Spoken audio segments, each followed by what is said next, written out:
एक दिन, 2 दिन और फिर इस तरह करके पूरनमाशी की रात आ गई। सारे इंतजामात मुकम्मल थे। 7 बकरों की भेंट दी गई। तरह तरह के लवाजमात और फूल प्रसाद माता के चरणों में रखे गए। पूजा के दिन ऐसा होता है कि पंडित, जो कि पुजारी देवता का बहुत बड़ा भगत होता है, वो उस देवी या देवता के नाम का श्लोक पढ़ता है। थोड़ी देर के बाद श्लोक पढ़ने वाले पर उस देवी या देवता की हाजिरी हो जाती है जिसके लिए वो श्लोक पढ़ रहा है। फिर वो देवता या देवी श्लोक पढ़ने वाले की जुबान में बात करती है और जिस बात या मसले के लिए देवी देवता की हाजिरी की जाती है वो मसला उनकी जुबानी सामने आता है। बहरहाल वक्त मुकर्ररा पर गांव के सारे लोग मौजूद थे।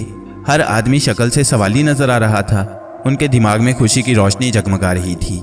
वजह यह कि माता की हाजिरी जब होती है तो माता अपनी खुशी या नाराजगी का इजहार करती है और फिर वो लोगों को पैगाम भी देती है कि आइंदा उन्हें क्या करना है। सबसे ज्यादा लोगों की खुशी थी कि आज की रात माता हमसे खुश होकर हम गांव वालों पर दया करेगी, जिससे गांव से सारे दुख दर्द खत्म होकर गांव में सुख शांति का दौर दौरा शुरू हो जाएगा। पंडित अपनी जगह बैठा हुआ माता के नाम का श्लोक पढ़ रहा था। आधे घंटे तक वह श्लोक पढ़ता रहा कि फिर अचानक उसके चेहरे का रंग बदलने लगा। उसकी आवाज भारी होने लगी। उसकी आंखें चढ़ गईं। फिर चश्म जदन में उसके मुंह से मुतरन्नम मगर गुसीली गूंजदार आवाज किसी औरत की सुनाई दी। गांव वालों, मुझे बुलाने की क्या जरूरत पेश आई? बोलो, मुझे क्यों बुलाया गया है? आवाज से पता चलता था कि देवी बहुत गुस्से की हालत में है। एक काफी ज़ईफ आदमी उठा और हाथ जोड़ते हुए बोला, माता, हमसे कोई गलती या नाफरमानी हुई है तो हम गांव वालों को माफ कर दो। हमेशा आपकी कृपा हम गांव वालों पर रही है, मगर 2 माह से हम कष्ट में घिर गए हैं। सुख शांति के लिए हम तरस गए हैं। हर वक्त हम लोग व्याकुल रहने लगे हैं। गांव के कई लोग भयानक मौत मर गए हैं और ना जाने आगे और क्या होने वाला है। माता, हम पर कृपा करो। ये बोलकर वो शख्स खामोश हो गया। सारे गांव वाले अपना सर नीचे किए और हाथ जोड़े बैठे थे। गांव वालों, मुझे मालूम है मरने वाले पापी थे। उन्होंने बहुत बड़ा पाप किया था। देवी की गूंजदार गुस्से से भरी आवाज सुनाई दी। मंदिर में गूंजती हुई देवी की आवाज सुनकर गांव वाले सकते में आ गए और जैसे उनकी जुबानें गुंग होकर रह गई थी। काली माता गुस्से में थी। उसका बिफरा हुआ अंदाज, जो कि आवाज से पता चल रहा था कि वो गजबनाक हालत में है। गांव वालों, उन चारों पापियों का अंत हो गया। उन्होंने गांव भर का चैन सुख बर्बाद करके रख दिया था। क्या यह हकीकत नहीं है कि उन्होंने नारियों की इज्जत को खाक में मिलाया? रात के अंधेरे में उन्होंने बहुत कुछ किया। मुझे सब कुछ मालूम था। मैंने बार बार उन्हें मौका दिया कि वो ठीक हो जाएं, मगर हर बार वो आगे ही आगे बढ़ते रहे। अब इस गांव में इस तरह कोई नहीं मरेगा। जो साधु गांव में आया था वो बहुत बड़ा उल्लू भी था। वो मेरे नाम के आए हुए बकरों पर हाथ साफ करना चाहता था और वो भी मेरे मंदिर में बैठकर उसका भी अंत हो गया। इतने में एक काफी ज़ईफ शख्स उठा और अपने हाथ जोड़ते हुए बोला, माताजी, उन चारों का दोष क्या था और ऐसा क्या हुआ था कि उनका अंत आपके मंदिर के पास बरगद के दरख्त के पास हुआ? उनके पाप के बारे में तुम लोगों को बहुत जल्द मालूम हो जाएगा। आगे अब और कोई सवाल ना करना, बस अब खामोश हो जाओ। अपने दिल में शक व शुबा ना लाओ। बहुत जल्द असल हकीकत पर से पर्दा उठ जाएगा। अब मैं चलती हूँ। और मंदिर में खामोशी छा गई। चंद सेकंड तक सारे लोग अपना सर झुकाए खड़े थे। फिर आहिस्ता आहिस्ता लोगों ने अपने सरों को उठाया और अचंभे की हालत में एक दूसरे को देखने लगे। किसी में इतनी सक्कत नहीं थी कि एक दूसरे से कोई सवाल कर सके। इतने में मंदिर के पंडित की आवाज सुनाई दी, माता के सेवकों, तुम लोगों ने माता की सारी बातें सुन ली और ये भी अंदाजा लगा लिया कि माता किस कदर गुस्से में थी। उन चारों ने बहुत बड़ा पाप किया था जो कि माता की बर्दाश्त से बाहर हो गया और उस पाप के बारे में बकौल माता के बहुत जल्द मालूम हो जाएगा। अब आप लोग अपने अपने घरों को जाओ और कल से माता के चरणों में ज्यादा से ज्यादा दान पुण्य माता के नाम पर करो कि माता हम तमाम गांव वालों से खुश रहे। ये बोलकर पंडित खामोश हो गया। पंडित की बात सुनकर सारे लोग खामोशी से अपने अपने घरों को चले गए। अपने अपने घरों को पहुंचकर लोग सहमे हुए थे। माता की गजबनाक आवाज ने लोगों को मबहूत करके रख दिया था। सबके जहनों में बस एक सवाल गर्दिश कर रहा था कि मरने वाले उन चारों ने ऐसा क्या पाप किया था जिससे काली माता नाराज हुई? ऐसा क्या बड़ा पाप था कि काली माता से बर्दाश्त न हो सका? बहरहाल लोग जिस कदर सोच रहे थे उसी कदर उलझते जा रहे थे। फिर लोगों ने सोचना तर्क कर दिया और ये सोचकर अपने मन को शांत कर दिया कि माता ने बोल दिया है कि समय आने पर उन सब का पाप लोगों पर जाहिर हो जाएगा। दूसरे दिन से गांव के लोग ज्यादा से ज्यादा काली माता के मंदिर में आने लगे और माता का नाम लेकर प्रार्थना करने लगे। सबकी ख्वाहिश थी कि माता उनसे खुश रहे। सबकी ये कोशिश होती कि ज्यादा से ज्यादा माता के नाम पर दान दें। और फिर गांव वालों ने आपस में मशवरा करके सबने चंदा किया और 7 अदद काले बकरे लाए गए ताकि माता के नाम की भेंट दें। मंदिर के पंडित को बता दिया गया तो पंडित ने जवाब दिया कि परसों मंगलवार है और इस काम के लिए मंगलवार ठीक रहेगा। लिहाजा एक दिन गुजारकर मंगल के दिन सुबह ही सुबह काली माता के नाम पर 7 बकरों की बलि दे दी गई। बकरों की बलि देने के बाद गांव वालों ने अपने आप में बहुत सुकून महसूस किया। सबका जहन हल्का हो गया क्योंकि माता ने कहा था कि अब इस तरह इस गांव में कोई भी नहीं मरेगा। ख्याल के तहत सारे लोग बेफिक्र और बेखौफ होकर अपने अपने कामकाज में लग गए। 6 रातें आराम से गुजर गईं। 7वीं रात आ गई। मौसम ठीक नहीं था, दिन से ही बूंदाबांदी का आलम था। लिहाजा लोग अपने अपने घरों में दुबके पड़े थे।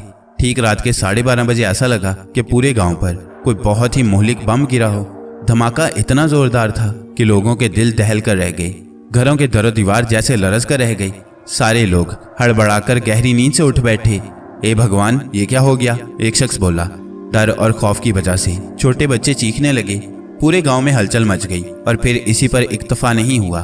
धमाका होने के थोड़ी देर बाद ही बिजली की गिड़गिड़ाहट सुनाई देने लगी। बिजली की गिड़गिड़ाहट इस कदर जोरदार थी कि लोग थर थर कांपने लगे।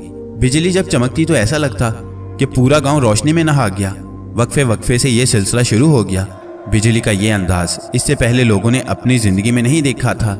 जब भी बिजली की चमक और गिड़गिड़ाहट सुनाई देती तो यही लगता कि बिजली पूरे गांव पर अब गिरी और इस तरह पूरा गांव जलकर खाक हो जाएगा। हर घर में लोग भगवान से प्रार्थना करने लगे थे। हर घर में ऐसा हो गया था कि घर के सारे लोग अपने अपने कमरों से निकलकर एक ही कमरे में सहम कर बैठ गए थे। माएँ अपने बच्चों को अपने सीने से चिमटाए बैठी थी। बड़े लोग छोटों को दिलासा देने के अलावा कर भी क्या सकते थे कि अचानक मंदिर में से घंटियां बजने का शोर सुनाई दिया। मंदिर में मौजूद सारी घंटियां बहुत बुलंद आवाज से बजने लगी थी। एक तरफ बिजली की गिड़गिड़ाहट और दूसरी तरफ घंटियों की आवाज सुनकर लोग ये तो जान गए कि हो ना हो पूरे गांव पर कोई आफत आन पड़ी है या फिर कोई भटकी हुई रूह और आत्मा ने अपना कब्जा जमा लिया है और इस वजह से काली माता के मंदिर से घंटियों की आवाजें आने लगी हैं। मंदिर से घंटियों की आवाजें हमेशा उस लम्हे आती हैं जब बहुत अहम जरूरत सामने हो। फिर अचानक गांव की मस्जिद से अल्लाहु अकबर की सदाएं आने लगी। मस्जिद से अजान की पुरजोर आवाज सुनाई देने लगी थी और फिर ये अजान का सिलसिला मुतवातिर सुनाई देने लगा। 1 घंटे तक ये सिलसिला चलता रहा। अचानक बिजली चमकना बंद हो गई और साथ ही बिजली की गिड़गिड़ाहट भी बंद हो गई तो लोगों ने सुख का सांस लिया। और फिर 1 घंटा बाद अजान फजर की आवाज पूरे गांव में गूंजने लगी तो लोगों के पूरे जिस्म में इत्मीनान की लहर दौड़ने लगी और लोग जान गए कि अब सुबह होने वाली है। थोड़ी देर बाद ही सुबह का सफेदा हर तरफ फैलने लगा।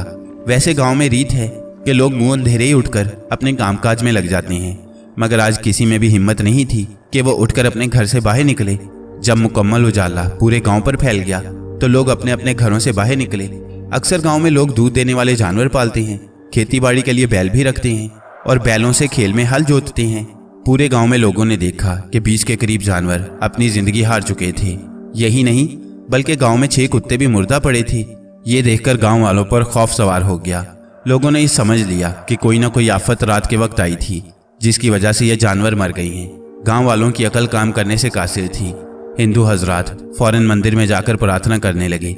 मुसलमान मस्जिद में पहुंच गए और पेशे इमाम से बातचीत की। पेशे इमाम साहब ने बताया कि रात में जो कुछ भी हुआ वो यकीनन किसी गैर मरई आफत की वजह से हुआ है। ऐसा जब भी होता है तो बाबुलंद आवाज से अजान दी जाती है, उससे परेशानी दूर हो जाती है और हुआ भी यही। बहरहाल घबराने की जरूरत नहीं। अल्लाह हम सबका हामी और नासिर हो। अल्लाह अपना फजल करेगा। रात 12 बजते ही मैं अजान देना शुरू करूंगा और मुझे उम्मीद है कि गांव पर जो कोई आफत मंडला रही है वो दूर हो जाएगी।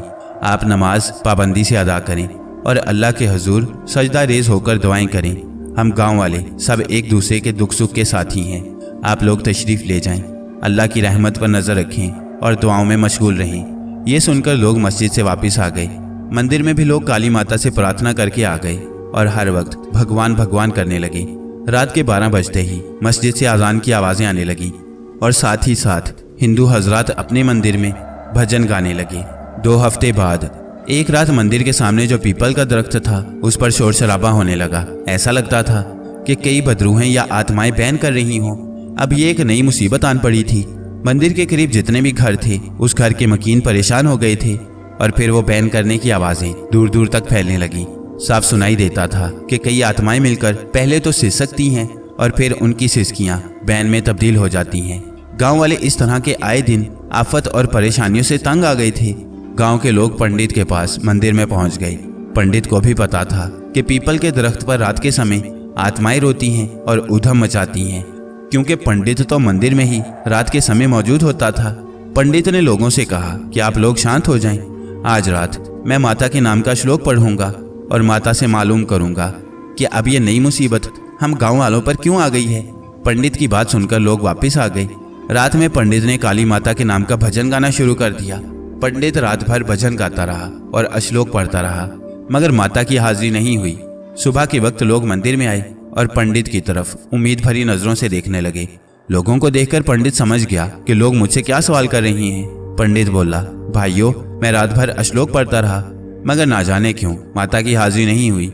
मैं खुद भी बहुत व्याकुल हूँ कि माता हाजिर क्यों नहीं हुई। ये तो माता ही बता सकती है। माता की मर्जी के बगैर आगे कौन क्या कर सकता है। आप लोग चिंता न करें, मैं आज रात भी माता के चरणों में बैठकर श्लोक पढ़ूंगा। मुझे उम्मीद है कि माता जरूर जवाब देगी। 1 दिन, 2 दिन, 3 और फिर चौथी रात भी मंदिर में पंडित श्लोक पढ़ता रहा कि रात के 2:30 बजे लोगों ने सुना कि पीपल के दरख्त पर कुछ ज्यादा ही शोर होने लगा। आज रात कर्बनाक चीखें सुनाई देने लगी। ऐसा लगता था कि कोई किसी की गर्दन पर छुरी फेर रहा हो और वह तकलीफ की वजह से डकरा रहा हो। आवाज बिल्कुल वाज़ेह थी, कोई अजियत से चीख रहा था। और फिर थोड़ी देर बाद एक जोरदार धमाका लोगों ने सुना कि जमीन पर कोई वजन गिरा हो। उस आवाज को सुनकर लोग बहुत ज्यादा खौफजदा हो गए। डर और खौफ ने लोगों के जिस्मों में दौराने खून तो जैसे मुंजमद करके रख दिया। और फिर इस कर्बो अजियत में रात गुजर गई। सुबह का उजाला हर तरफ फैल गया।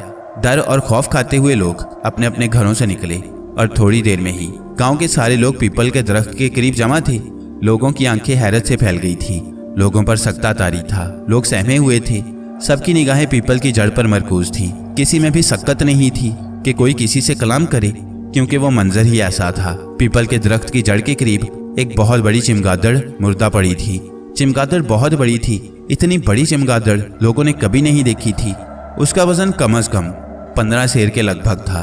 उसकी लंबी और मोटी जुबान बाहर को निकली पड़ी थी। मुंह से ढेर सारा खून निकलकर पास ही जमीन को सुरख कर गया था।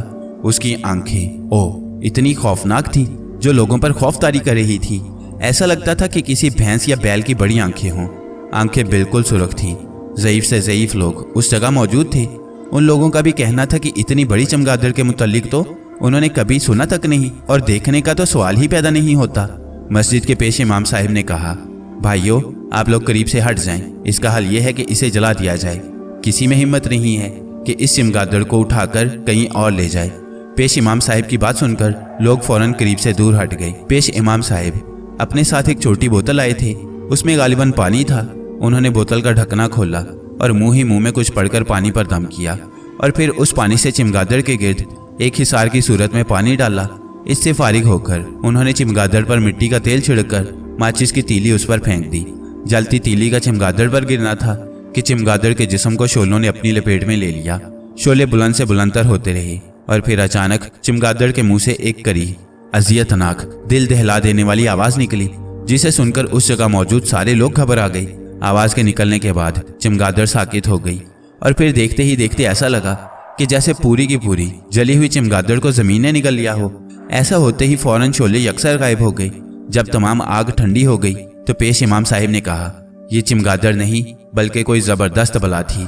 अगर मैं इसके गिर्द कुरानी आयात से दम किया हुआ पानी हिसार की सूरत में छिड़कता नहीं तो यकीनन ये आग अतराफ में फैल सकती थी, क्योंकि ये अपनी जगह से उछल कूद कर सकती थी और इस सूरत में उस जगह मौजूद लोग आग से मुतासिर होते।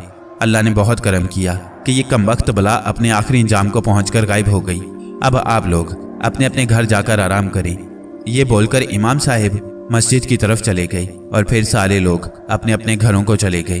घरों में जाकर लोगों ने सुख का सांस लिया और अपने अपने कामकाज में मसरूफ हो गए। उधर रमेश अपने आप में सिमट कर रह गया था। उसके होंठों से हंसी यकसर गायब होकर रह गई थी। हर वक्त मालिनी के ख्यालात उसे घेरे में लिए रहते थे। वो गांव में मौजूद अपने दोस्त यार में बैठा रहता, मगर उसका जहन हर वक्त मालिनी के ख्यालों में उलझा रहता। दोस्त यार लाख कोशिश करते कि उसका दिल बहलता रहे, मगर अंदरूनी तौर पर उसका दिल बुझा बुझा रहता था। खाना पीना भी उसका बहुत कम होकर रह गया था। जब उसे तन्हाई मिलती तो वो खलाओं में ना जाने क्या घूरने लगता। नींद तो उससे वैसे ही कोसों दूर चली गई थी। उसकी नींद उचाट होकर रह गई थी। कई बार ऐसा ही हुआ था कि जब वो अपनी हालत से बेजार हो जाता, उसे किसी पल चैन नहीं आता। फिर उसकी आंखें सावन भादों बन जाती और फिर अपने कमरे में रात के अंधेरे में तकिए में मुंह छुपाकर ज़ारों की तार रोने लगता। रोते रोते हिचकी बंध जाती। रोते हुए वो चीख भी नहीं सकता था क्योंकि घर में घर वाले मौजूद होते थे। रोते रोते एक वक्त आता कि वो बेसुध होकर गुनूदगी की हालत में महवे ख्वाब हो जाता तो मालिनी की आत्मा तड़प उठती और फिर वो कमरे में आ जाती।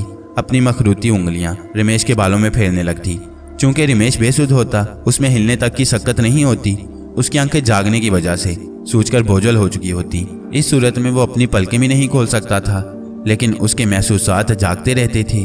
वो महसूस करता कि कोई अपनी नर्म नाजुक उंगलियां उसके बालों में फेर रहा है। एक दिन ऐसा हुआ कि जब मालिनी की आत्मा व्याकुल होकर रमेश के पास आई और अपनी नाजुक उंगलियां उसके बालों में फेरने लगी और फिर जज्बात से बेकाबू होकर उसके आंसू का एक गर्म कतरा रमेश के गाल पर गिर पड़ा तो अचानक रमेश की आंख खुल गई और वह कमरे में आंखें फाड़ फाड़ कर चारों तरफ देखने लगा। फिर फौरन उठकर उसने कमरे में मौजूद लालटेन जला दी, मगर कमरे में कोई भी मौजूद नहीं था। उसके गाल पर अब भी आंसू का कतरा मौजूद था।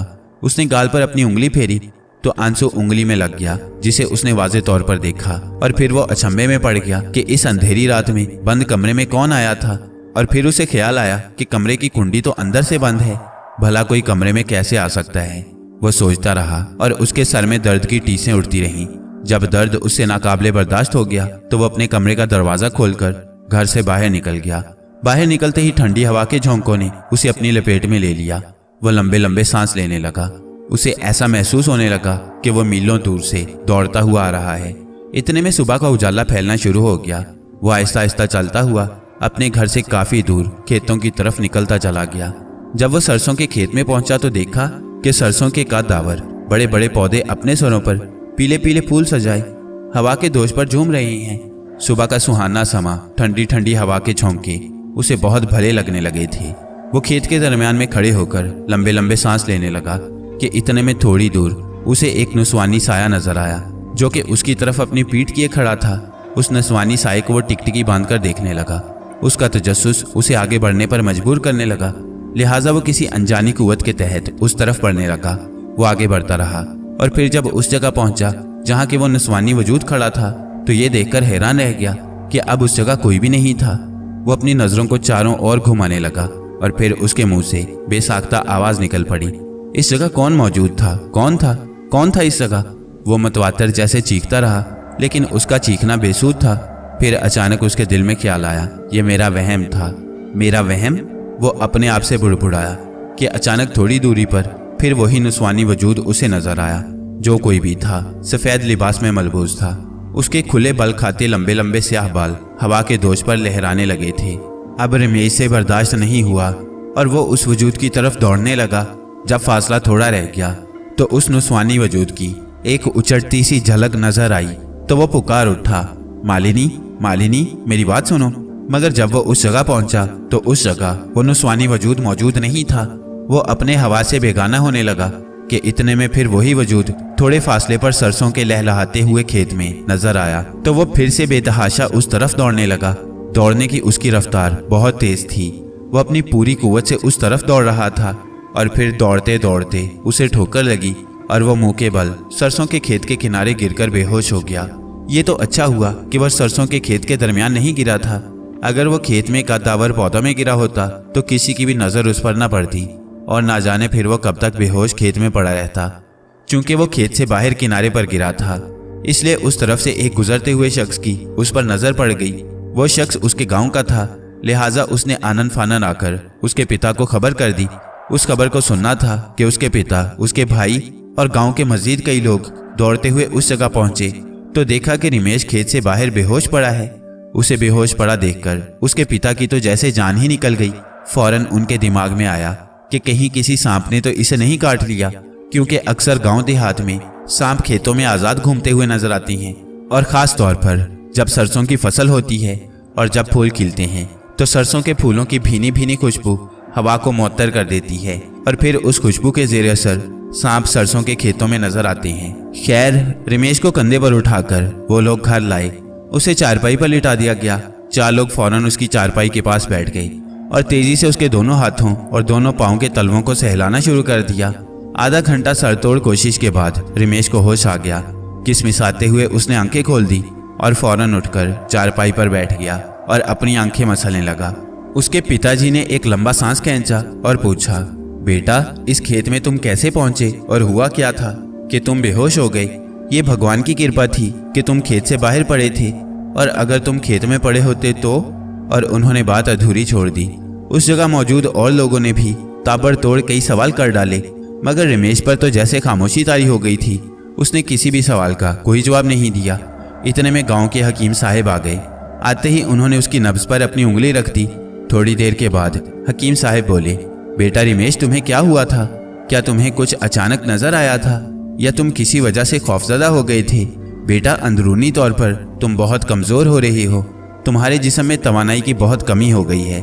बेटा तुम जवान हो, अपनी सेहत का ख्याल रखो। सेहत अगर ज़्यादा खराब हो गई तो बहुत मुश्किल हो जाएगी। ये दवा की चंद पुड़ियाँ हैं, इन्हें वक्त पर खाते रहना।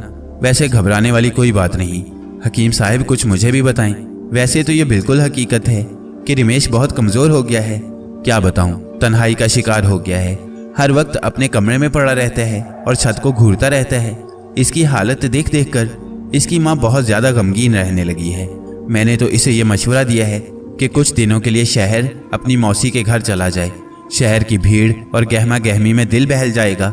और वैसे ही इसकी मौसी के बच्चे बहुत मोहब्बत करने वाले और हंसमुख हैं।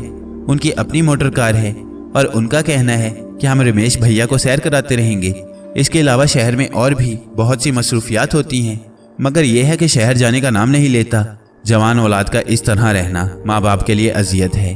मेरी भगवान से प्रार्थना है कि भगवान इसे अच्छा कर दे, चाहे इसके लिए मेरी जान ही क्यों ना ले ले। ये बोलते हुए रमेश के पिता आप दीदा हो गए।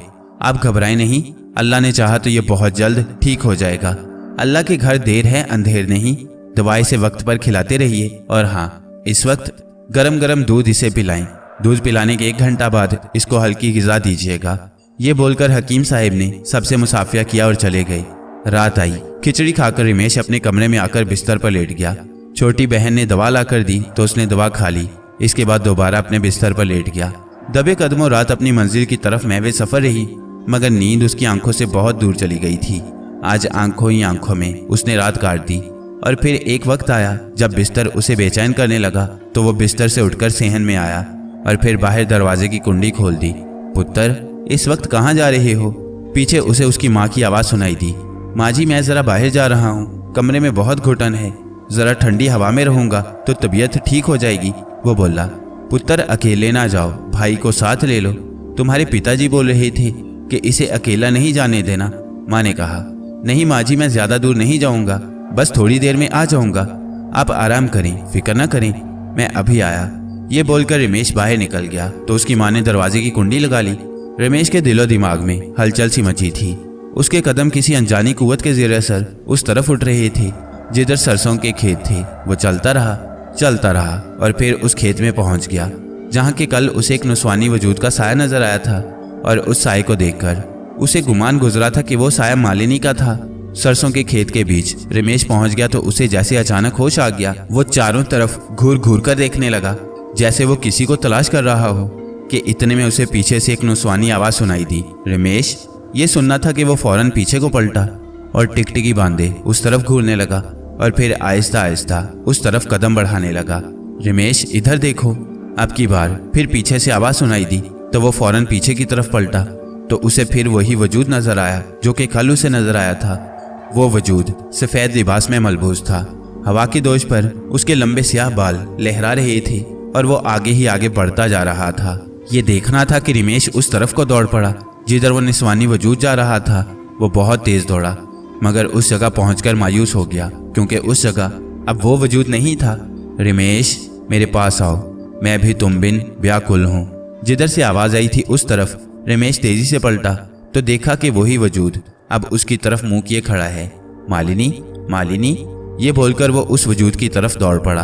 उसने वाज़े तौर पर पहचान लिया था कि वो नुस्वानी वजूद कोई और नहीं बल्कि मुजस्सम मालिनी थी। उसकी चाहत, उसकी मोहब्बत हकीकत में मालिनी थी। रमेश उस तरफ दौड़ पड़ा जिधर मालिनी खड़ी उसे टिकटिकी बांधे देख रही थी, मगर फिर वो भी बड़ी तेजी से आगे को दौड़ने लगी। वो भी बहुत तेज रफ्तारी से दौड़ रही थी।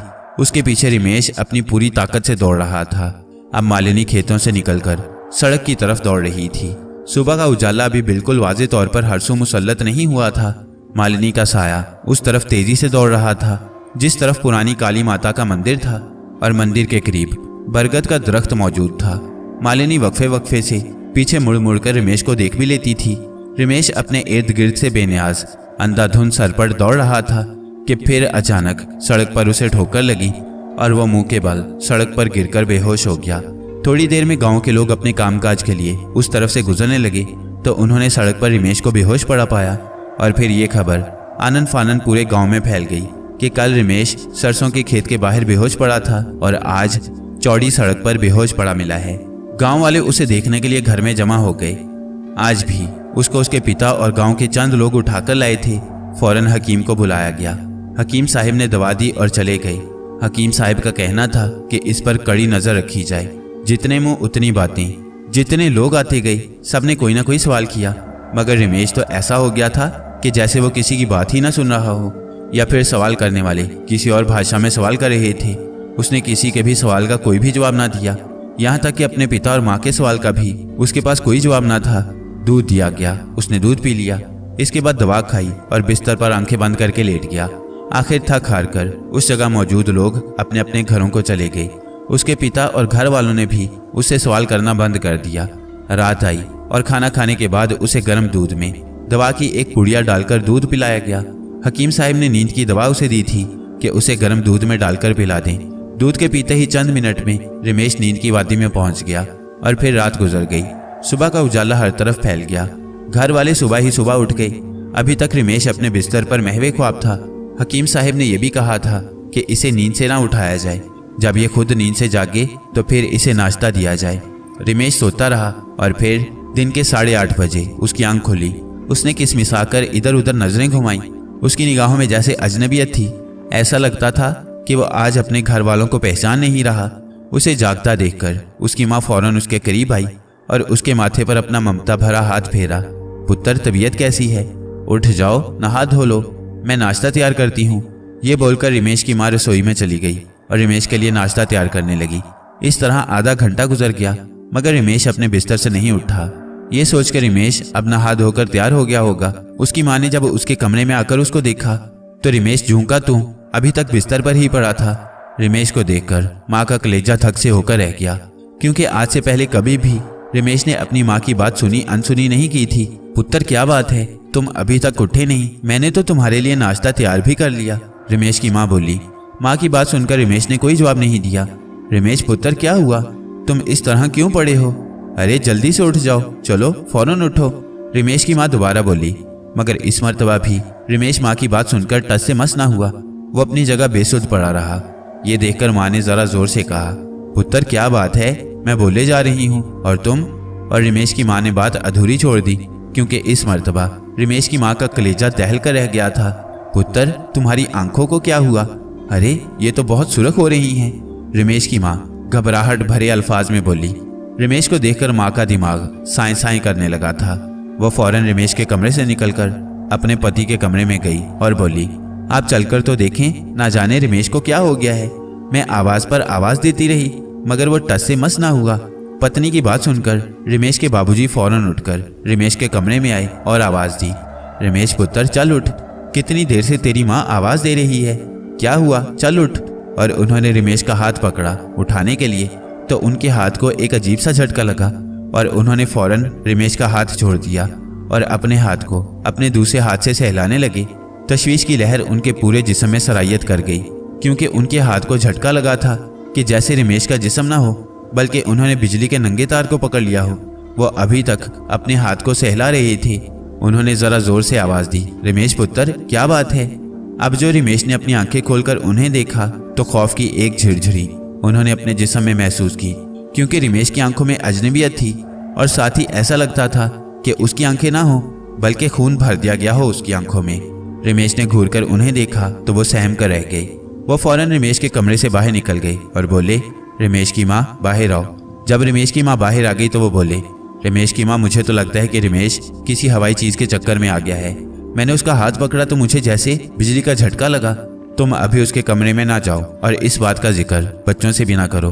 मैंने उसकी आंखें भी देखी हैं और तुमने भी।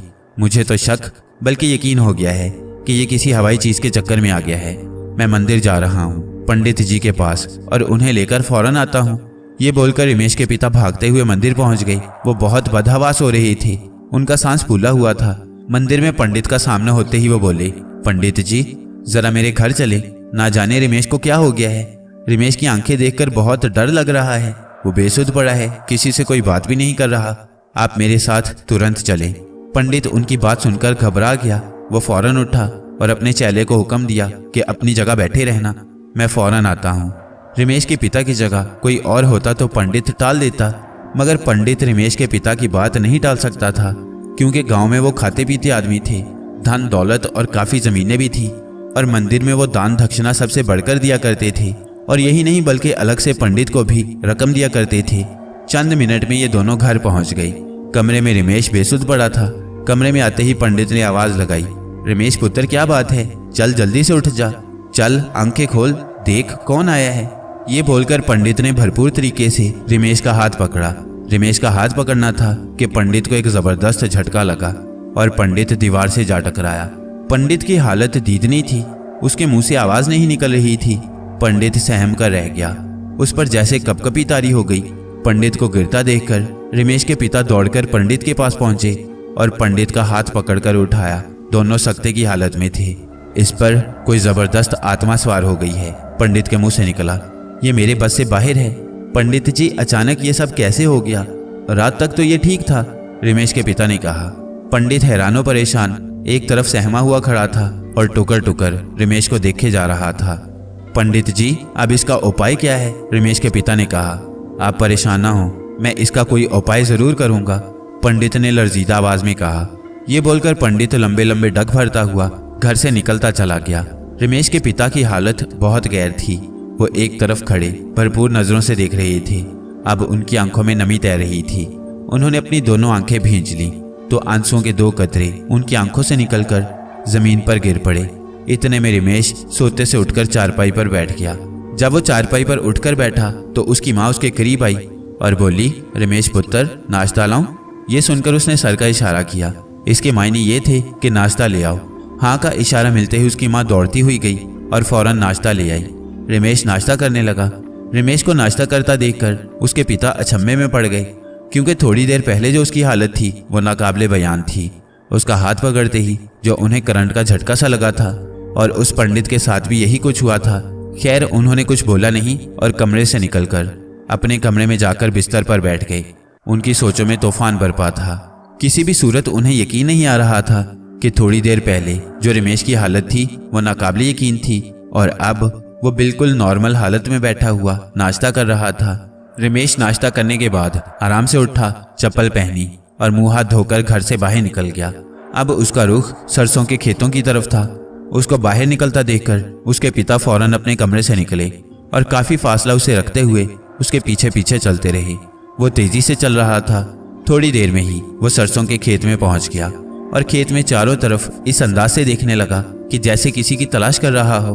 15-20 मिनट गुजरे होंगे कि उसकी जोरदार आवाज उभरी, मालिनी, मालिनी मैं आ गया हूँ। इस तरह की आवाजें वो मुतवातर निकालने लगा।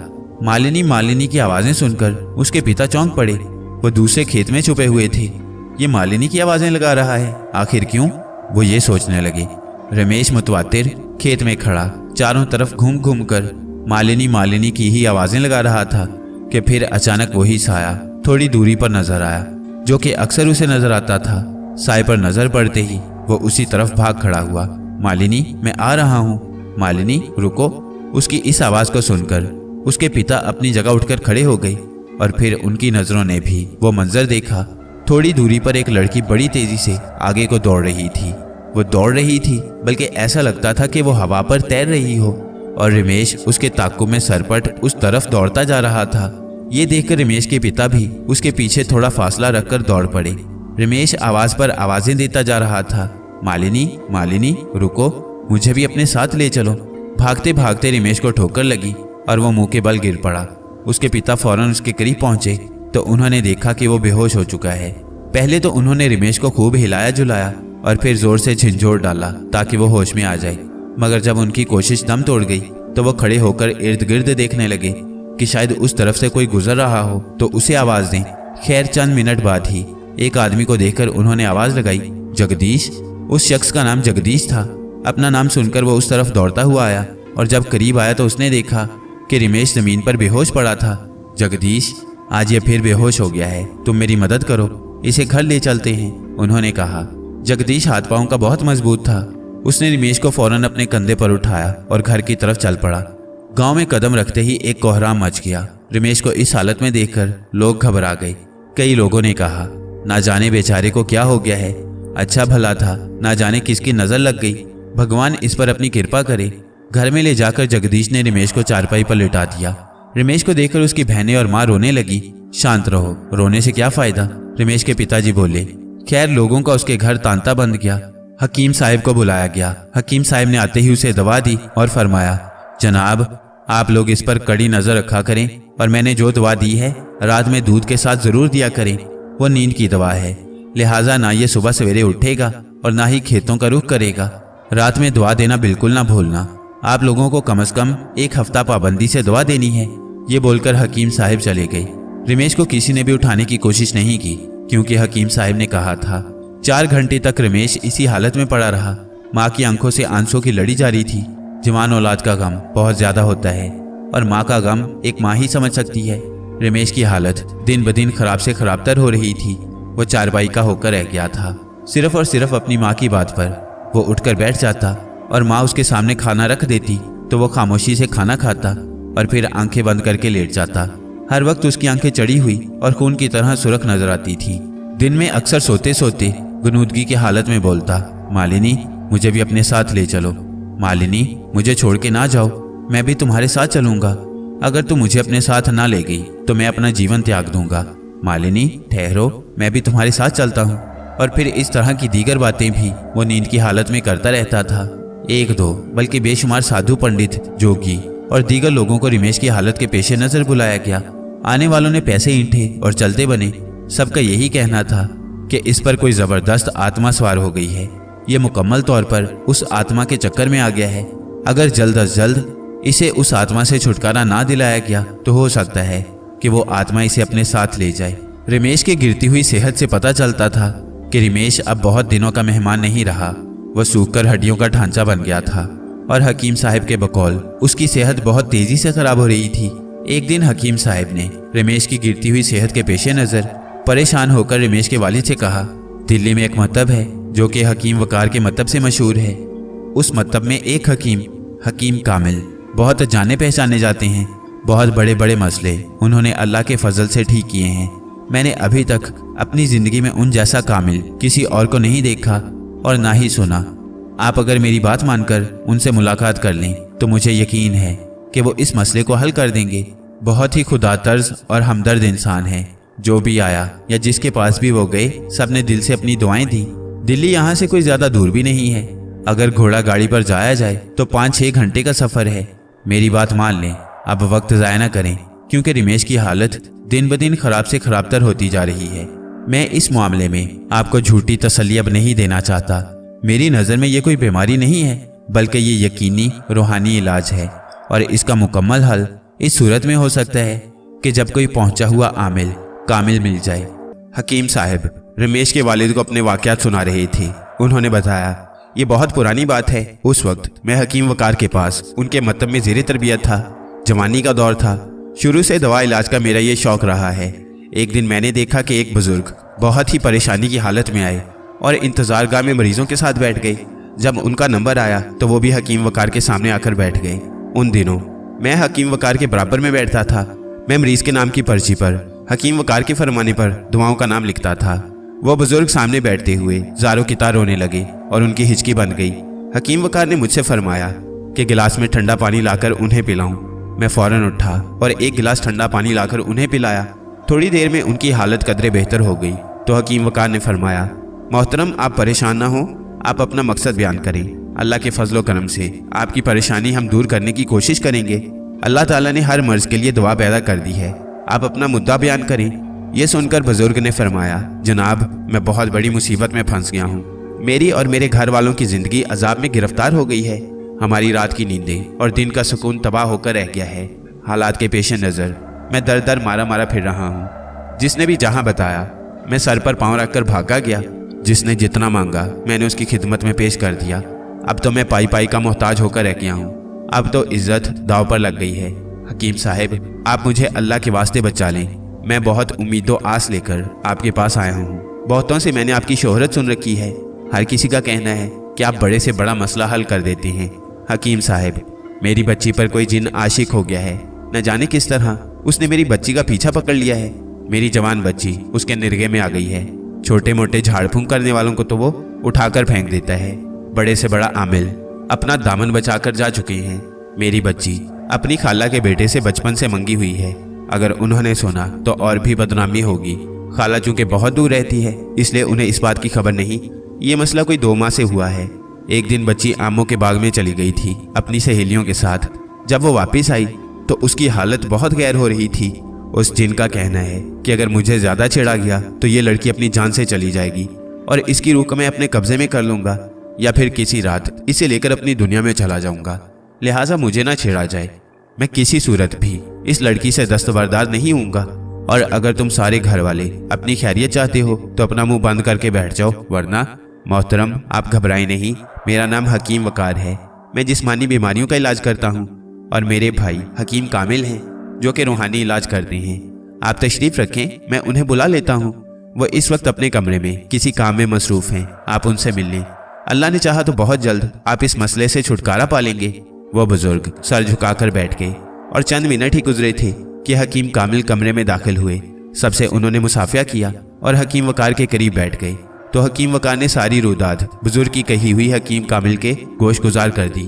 बुजुर्ग की परेशानी सुनकर हकीम कामिल बहुत अफसरदा हुए। बुजुर्ग को तसल्ली दी और बोले, आप मेरे कमरे में तशरीफ ले चले, वहीं बैठकर बातें करेंगे। यहाँ बैठकर बात करना ठीक नहीं क्योंकि इस तरह और मरीजों का वक्त ज़ाया होगा। ये बोलकर हकीम कामिल उठ खड़े हुए और बुजुर्ग उनके पीछे हो लिए। अपने कमरे में पहुंचकर बुजुर्ग को आराम से बिठा दिया और पूरी रुदात सुनने के बाद फरमाया, आप परेशान ना हो। अक्सर ऐसा जवान बच्चों के साथ हो जाता है। हवाई मखलूक पीछे लग जाती है। इसलिए बुजुर्गों ने कहा है कि किसी जवान बच्ची का ऐसी वैसी जगह जाना और वो भी खासकर खुले बाल के साथ जाना गजब हो जाता है। अगर बच्ची ज़्यादा खूबसूरत हो तो उसके लिए और भी ज़्यादा खतरात मंडलाने लगते हैं। मुझे लगता है आपकी बच्ची भी यकीनन बहुत ज़्यादा खूबसूरत है। खैर, घबराने की ज़रूरत नहीं। आप बेफिक्र होकर अपने घर जाएं। आप अपना पता लिखवा दें। मैं रात में मालूमात हासिल करूंगा और रात होते ही आपके गांव आपके मकान में पहुंच जाऊंगा। आप दिल में बिल्कुल भी ख्याल ना लाएं। मैं खर्च वगैरह बिल्कुल भी नहीं लेता। अल्लाह ताला ने मुझे बहुत दे रखा है। मखलूक खुदा की खिदमत करके मुझे दिली खुशी होती है। ये सुनकर बुजुर्ग अपने गांव और मकान का अता पता लिखवा कर चले गए। बुजुर्ग के जाने के बाद हकीम कामिल यानी रोलुका ने हकीम वकार को बताया, उस रात मैंने अपने चंद नादीदा कारिंदों को बुजुर्ग के मकान की चारों तरफ मुतय्यन कर दिया, इस खदशे के पेश नज़र कि कहीं वो जिन बच्ची को जानी नुकसान या फिर बच्ची को मकान से बाहर न ले जाए। और साथ ही साथ ये भी कर दिया कि वो जिन भी उस मकान से बाहर न जा सके। यानी पूरे मकान के गिर्द एक मजबूत हिसार खींच दिया। हिसार का खींचना था कि उस जिन को पता चल गया कि उसके गिर्द मजबूत हिसार खींच दिया गया है और फिर उस बच्ची को भी मेरे कारिंदों ने उठाकर किसी और कमरे में डाल दिया। अब वो जिन उस कमरे में मुकैद होकर रह गया था जिस कमरे में पहले बच्ची मौजूद थी। चारों तरफ से उस कमरे को जैसे साउंड प्रूफ बना दिया गया, क्योंकि हो सकता है वो जिन उधम मचाता और खौफनाक आवाजों से घर वालों को डराता धमकाता। वो बेमजहब जिन था। उसने रात में काफी उधम मचाना शुरू कर दिया, मगर उसकी एक न चली। मैं सुबह 10 बजे के करीब उन बुजुर्ग के मकान पर पहुंच गया। बुजुर्ग मुझे देखकर बहुत हैरान हुए और फौरन मुझे बैठक में बिठाया और बोले, हकीम साहिब, ना जाने किस तरह रात में हमारी बच्ची खुद ब खुद हमारे कमरे में आकर आराम और सुकून से सो गई। हालांकि आज रात से पहले कभी ऐसा नहीं हुआ था। ये सुनकर मैंने फरमाया, आप इत्मीनान रखें, आप मुझे उस कमरे तक ले चलें जो कि बच्ची का कमरा है। ये सुनकर बुजुर्ग मुझे उस कमरे तक ले गए जहाँ की बच्ची रहा करती थी। बुजुर्ग से मैंने कहा, फिलहाल कमरे से बाहर ठहरें, मैं जब आवाज़ दूं तो आप कमरे में आ जाएं। जब तक मैं आवाज़ ना दूं उस वक्त तक आप या घर में से कोई भी उस कमरे में ना आए।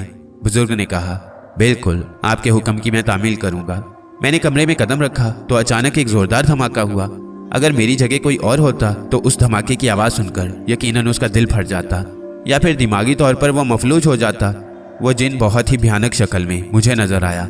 उसका गजबनाक अंदाज बता रहा था कि अगर मैं कमजोर होता तो वो मुझे कच्चा ही चबा जाता। उसकी करीह आवाज कमरे में गूंजी, मुझे जाने दे, नहीं तो तेरा भी हशर नशर हो जाएगा। मैं तो जान से जाऊंगा मगर तू भी जिंदा नहीं बचेगा। तू नहीं जानता कि मैं किस कबीले से ताल्लुक रखता हूँ। मेरा कबीला बहुत खूंखार है, हमारा मजहब से कोई ताल्लुक नहीं, लिहाजा हम हराम हलाल में कोई तमीज नहीं करते। तेरे साथ साथ इस घर के सारे अफराद भी मारे जाएंगे, वो जिन बोला। फिर मैंने कहा, तू हमारी फिक्र न कर और ना ही घर वालों की फिक्र कर। और तू जिस कबीले से ताल्लुक रखता है, मैं रात में तेरे कबीले में गया था और तेरे सरदार से मिलकर आया हूँ। तेरे सरदार का कहना है कि तू जिद्दी, अयाश, औबाश और नाफरमानों में से है। तुझसे वैसे भी कबीले वाले नफरत करते हैं। तू अच्छे चाल चलन का नहीं, किसी ने भी तेरी हमायत नहीं की। तेरे सरदार का कहना है कि हम गैर मजहब जरूर हैं मगर इंसाफ का दामन हाथ से नहीं छोड़ते। हमने हमेशा जालिम की मुखालफत की है और मजलूम का साथ दिया है। जुल्म जुल्म होता है और हर जालिम और बुरे का अंजाम बुरा होता है।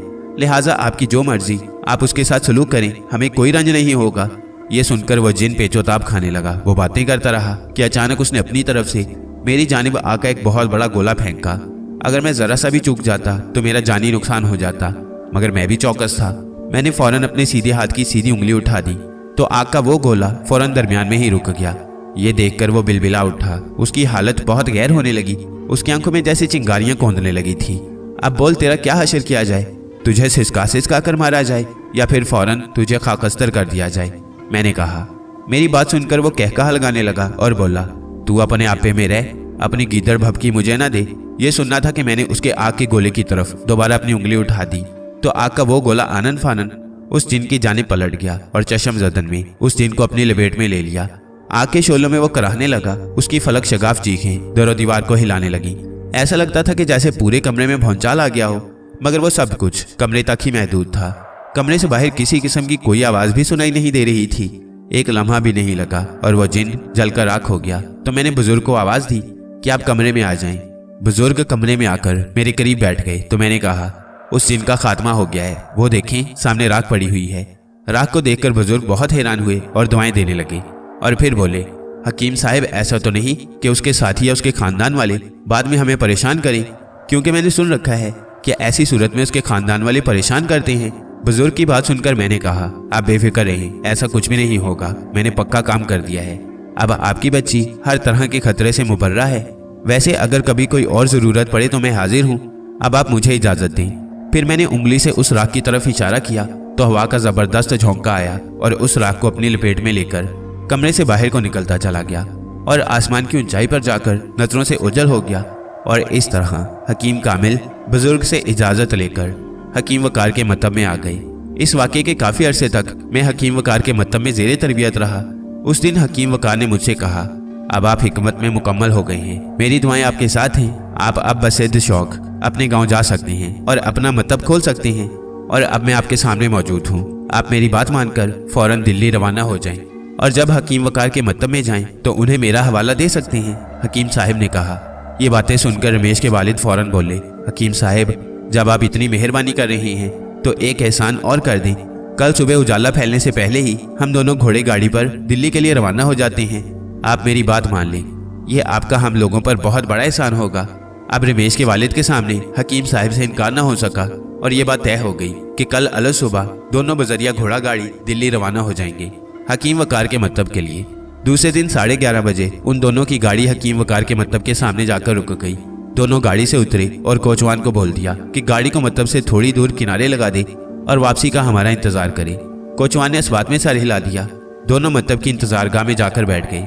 थोड़ी देर बाद इंतजारगाह में जब एक ज़ईफ मुलाजिम अपने हाथ में जग और गिलास लेकर दाखिल हुआ तो उसकी नज़र अचानक हकीम नईम पर पड़ी तो वो बोला, हकीम साहब खैरियत, आप और इस वक्त? वैसे मकतब का असूल था कि थोड़ी थोड़ी देर बाद कोई ना कोई मुलाजिम जग में ठंडा पानी और गिलास लेकर इंतजारगाह में दाखिल होता और उस जगह बैठे हुए ज़रूरतमंदों को पानी पिलाता। जमाल बाबा बस एक ज़रूरत आन पड़ी है और हकीम कामिल से मिलना ज़रूरी था। इस सिलसिले में इंतजारगाह में बैठे हैं और यहाँ का ये असूल है कि हर वो ज़रूरतमंद अपना नंबर आने पर अंदर जाता है।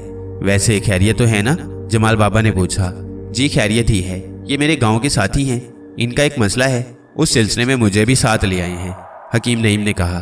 थोड़ी देर में उनका नंबर आ गया तो वो दोनों अंदर हकीम वकार के सामने हाजिर हो गए। हकीम नईम को देखकर हकीम वकार ने उन्हें गले से लगाया और कुर्सी पर बिठाया और बोले, आप किस सिलसिले में तशरीफ लाए हैं? ये सुनकर हकीम नईम ने कहा, ये मोहतरम मेरे गांव के रिहायशी हैं। इनके जवान बेटे के साथ किसी हवाई मखलूक का चक्कर हो गया है। बेचारे बहुत परेशान हैं। इस सिलसिले में इनके साथ चला आया कि हकीम कामिल से इनकी मुलाकात करा दूं। रोलुका ने दोनों को अपने सामने कुर्सी पर बिठाया और बोला, हकीम नईम चलिए, इस बहाने आपसे मुलाकात तो हो गई। वैसे आजकल के हालात के पेश नज़र लोगों की इतनी मसरूफियात हो गई हैं कि लोगों का अपने मामूलात से हटकर कहीं आना जाना बहुत मुश्किल हो गया है। और सुनाइए कि आजकल आपकी मसरूफियात क्या हैं और गुजर बसर किस तरह चल रहा है?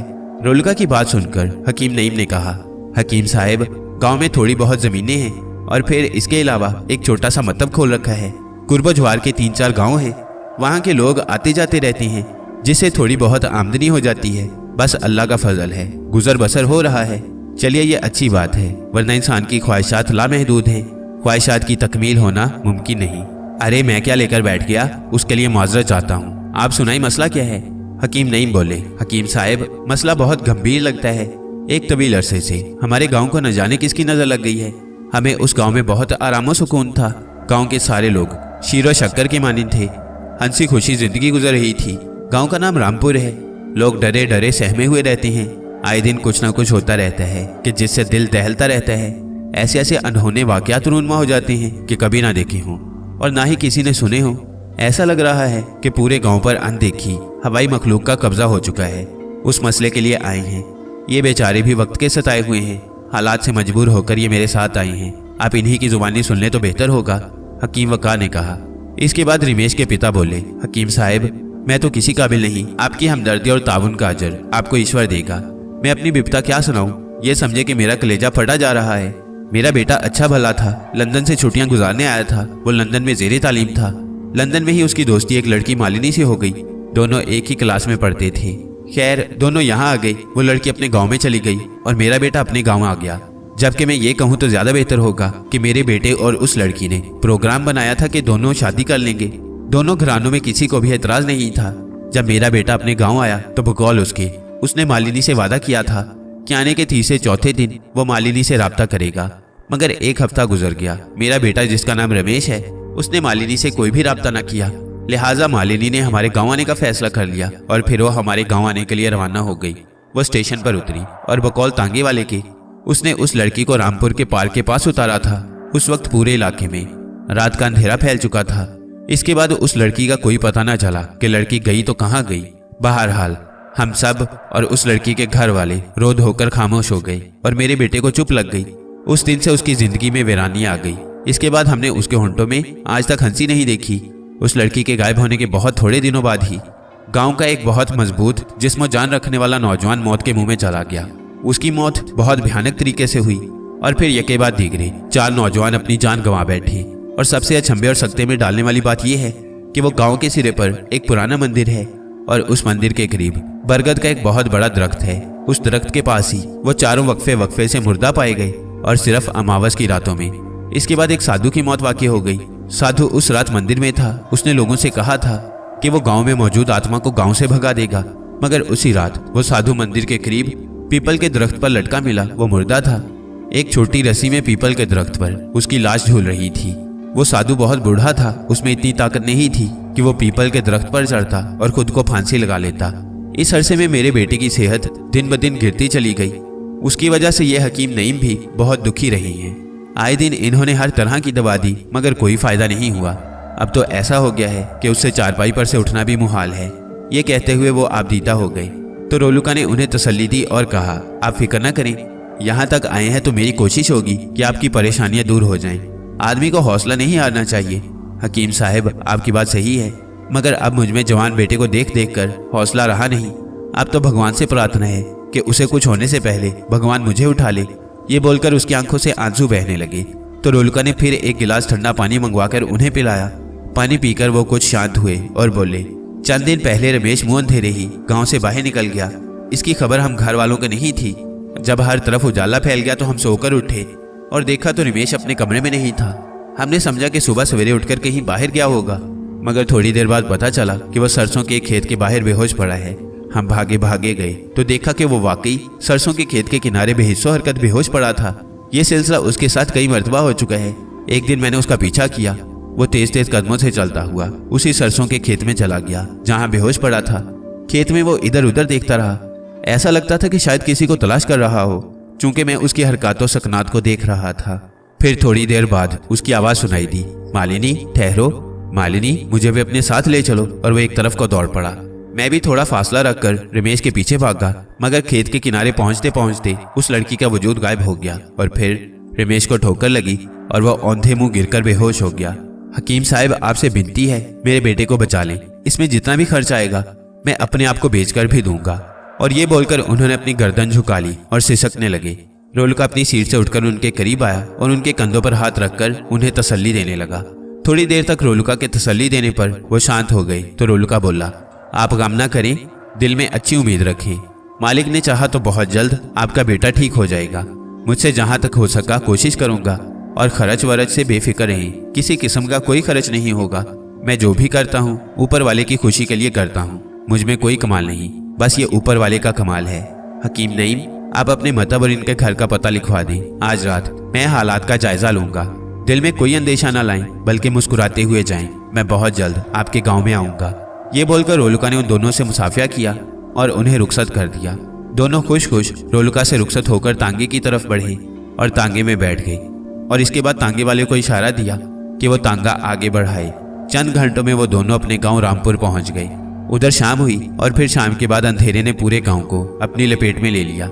इत्तेफाक से आज भी अमावस की रात थी। रोलका अपने कमरे में मौजूद था कि उसके दिल में आया कि क्यों ना रामपुर चला जाए। उसने अपनी आंखें बंद कर ली और इरादा किया रामपुर का। पलक झपकते में वो रामपुर में मौजूद था। वो गायब हालत में अब पूरे गांव का चक्कर लगा रहा था। उसने गांव के सिरे पर काली माता का पुराना मंदिर और उसके करीब बरगद के दरख्त के नीचे थोड़ी देर तक खड़ा रहा। ऐसा लगता था कि वो बड़े गौर से किसी चीज का अंदाजा कर रहा हो। फिर वो मंदिर के दरवाजे के सामने भी गया। इसके बाद वो गांव के बीच काली माता के मंदिर के पास आ गया। उस जगह और फिर पीपल के दरख्त के पास भी आकर वो चंद मिनट खड़ा रहा। इसके बाद वो रमेश के घर की तरफ चल पड़ा। रमेश के दरवाजे पर चंद सेकंड खड़ा रहा। इसके बाद रोलका गायब हालत में ही उस कमरे में आ गया जहां रमेश बेसुध पड़ा था। रोलका एक कोने में खड़ा हो गया और अपनी नजरें रमेश पर मरकूज कर दी। अचानक उसे एक हल्की सरगोशी सुनाई दी किसी लड़के की आवाज में, रमेश तुम मेरे लिए कितने बेअकुल हो। तुमने अपनी क्या हालत बना ली है। तुम मुझे भी तो देखो कि मैं तुमसे कहीं बढ़कर बेअकुल थी और अब भी बेअकुल हूँ। मेरी आत्मा को किसी पल चैन नहीं। तुम्हारी चाहत में तो मेरी जान चली गई। तुम घबराओ नहीं, अब समय बहुत कम रह गया है कि मैं तुम्हें अपने साथ ले जाऊंगी। तुम बिन मेरी आत्मा भटक रही है। अब मुझसे भी तुम्हारी दूरी बर्दाश्त नहीं हो रही। अब तो मैं तुम में समा गई हूँ। अब ज्यादा वक्त नहीं रहा कि हम दोनों की आत्मा एक साथ रहें। हम आजाद फिजाओं में उड़ते फिरेंगे। हमें कोई रोकने टोकने वाला नहीं होगा। रमेश तुम्हारी खुशी मेरी खुशी है। और फिर वो सरगोशी यकदम मादूम हो गई। रोलका ने इरादा किया अपने कमरे में आने का और फिर चशम जदन में वो अपने कमरे में मौजूद था। उसने मुंह हाथ धोया और अपने बिस्तर पर लेटकर आंखें मूंद ली। लेकिन रोलका ने अपने अनदेखे चंद कारिंदे रामपुर में छोड़ दिए थे और उन्हें हुक्म दिया था कि वह हर वक्त रमेश पर नजर रखें और उसके इर्द गिर्द रहें और पल पल की खबर उस तक पहुंचाते रहें। लिहाजा सारे कारिंदे रोलका का हुक्म बजा लाने पर लग गए और पल पल की रमेश की खबर रोलका तक पहुंचा रहे थे। और इस तरह रोलका रमेश की जात से बाखबर था। उधर रमेश के बाबूजी पल पल रोलका को याद कर रहे थे। उनके दिल में आया कि पता नहीं हकीम साहब आएंगे कि नहीं। उनका दिल बहुत ज्यादा अंदेशे में था और यह हकीकत भी है कि परेशान हाल आदमी बहुत सहमा सहमा और डरा डरा सा रहता है। यही हालत उनकी भी थी, लेकिन अपनी परेशानी और दुख को घर वालों पर जाहिर नहीं करते थे। तीसरे दिन रोलका 10:30 बजे रामपुर हकीम नईम के मतब के सामने मौजूद था। वो आगे बढ़ा तो देखा हकीम नईम दवा की पुड़ियां बांधने में मसरूफ हैं। रोलका ने बुलंद आवाज से हकीम नईम को मुखातिब किया तो फौरन हकीम नईम ने पलटकर उसकी तरफ देखा और फिर दौड़कर वो आए और रोलका के गले लग गए। हकीम साहब, आप और इस वक्त कोई इतला तो दी होती। आपने उस दिन भी नहीं फरमाया था कि आप किस दिन आएंगे। खैर मैं आज आ गया। इसके बाद हकीम नईम ने रोलका को मतब में बिठाया और बोले, हकीम साहब गरम चलेगा या ठंडा। रोलका बोले, गरम चलेगा और ना ठंडा, बल्कि मैं खुद चलूंगा। ये सुनकर हकीम नईम मुस्कुराने लगे। अच्छा एक गिलास ठंडा पानी आप पिला दें। रोलका बोला, जी अच्छा अभी लाया।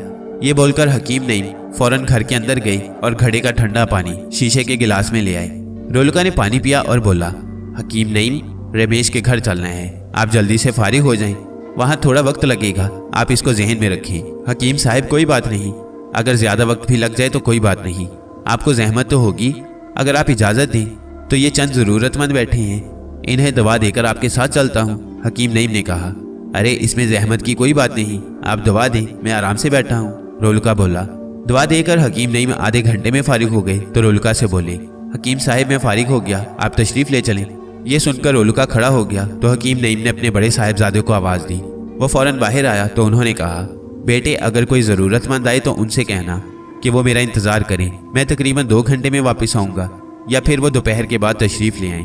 जी अब्बू आप जाएं, मैं बैठा हूँ, बच्चे ने कहा। चंद मिनट में दोनों रमेश के घर पहुँच गए। हकीम नईम ने दरवाजे को खटखटाया तो रमेश के बाबूजी बाहर निकले और फिर रोलका को देखकर जैसे उछल पड़े और मुसाफे के लिए हाथ आगे बढ़ा दिया। इसके बाद उन्होंने हकीम नईम से भी हाथ मिलाया। अलैक सलैक के बाद रोलका बोला, मैं रमेश के कमरे में चलना चाहता हूँ। ये सुनकर रमेश के बाबूजी फौरन घर के अंदर गए और चंद मिनट में बाहर आकर बोले, आप अंदर तशरीफ ले चलें, रमेश अपनी चारपाई पर बेसुध पड़ा हुआ है। उनके साथ रोलका और हकीम नईम दोनों रमेश के कमरे में गए तो देखा कि रमेश आंखें बंद किए अपनी चारपाई पर बेहिस्सो हरकत पड़ा था। रोलका उसे चंद मिनट तक गौर से देखता रहा, फिर बोला, मैं आपके आंगन में बैठना चाहता हूँ, ये तो और भी अच्छा है कि आंगन में सायादार बादाम का दरख्त लगा हुआ है। आपका आंगन काफी बड़ा है, आप एक चारपाई दरख्त के नीचे बिछा दें जिस पर रमेश लेटेगा और चारपाई से थोड़ा हटकर एक चटाई भी डाल दें जिस पर मैं और आप लोग बैठेंगे। ये सुनकर रमेश के पिता तुरंत अंदर गए और दरख्त के नीचे चारपाई और चटाई बिछाकर फौरन अंदर आए और बोले, हकीम साहब मैंने दोनों चीजें दरख्त के नीचे रख दी हैं। ठीक है आप बाहर चलें, मैं रमेश को लेकर आता हूँ, रोलका बोला। हकीम साहब आप हटे, मैं उठा कर लाता हूँ, आप बाहर चलें, रमेश के पिता बोले। अरे जनाब ये तकलीफ में है। अरे जनाब ये इस हालत में है कि आपकी कतई नहीं सुनेगा और ना ही ये आपके उठाने पर उठकर आपके साथ बाहर आएगा, रोलका बोला। ठीक है आप बेहतर जानते हैं। ये बोलकर वो और हकीम नईम दोनों कमरे से बाहर निकल गए। फिर रोलका बोला, आप अपने पास पड़ोस के चंद लोगों को बुला लाएं ताकि उनके सामने तमाम हकीकत खुलकर सामने आ जाए और उन्हें भी पता लग जाए कि असल मामला क्या है। ये सुनते ही रमेश के पिता तुरंत बाहर निकल गए और पलक झपकते में अपने पास पड़ोस के चंद लोगों को लेकर अपने आंगन में बादाम के दरख्त के साए में खड़े हो गए।